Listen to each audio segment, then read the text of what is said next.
Ang kwentong ito ay hango sa tunay na buhay. Pinamagatan, ang buhay mag-aaral. Sa pagsapit ng umaga, narinig ko ang katok ni tita. Gabriel, maaga na, hindi ka pa papapasok? Sige po tita, lalabas na po ako, sandali lang. Dalian mo, anong oras na? Sa mga araw na ito, parang kinakabahan ako na hindi ko maintindihan ang aking nararamdaman.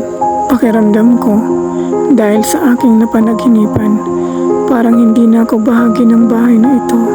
Sa mga nararamdaman ko, parang ibang tao na ako sa kanila. Gabriel, lumabas ka na ng kwarto mo, parang may bisita ka ata. Sino bang bisita na ito? Sandali lang, andyan na. Tao po.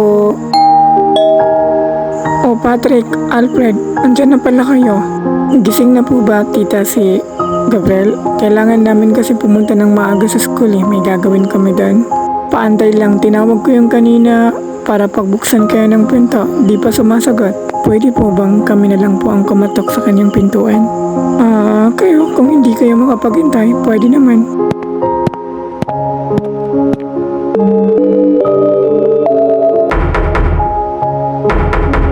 Sandali lang po, Tita Lisa. Gabriel kami to, si Patrick at saka si Alfred. Mabuti pinapasok kayo ni Tita, andyan na pala kayo. Sige, lalabas ako, sandali lang. Basta dalian mo malilit na kasi tayo alam mo naman may gagawin tayo ng maaga sa school. Sige, palabas na ako.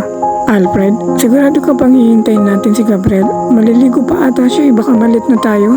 Wala tayong choice andito na tayo sa loob ng bahay nila at saka para sabay-sabay na rin tayo. Kung sa bagay, andito na nga tayo, ano kaya kung sa labas na lang natin siya hintayin? Oh, Patrick, Gabriel, ba't andyan pa kayo? Hindi pa ba lumalabas si Gabriel? Palabas na po siya, tita.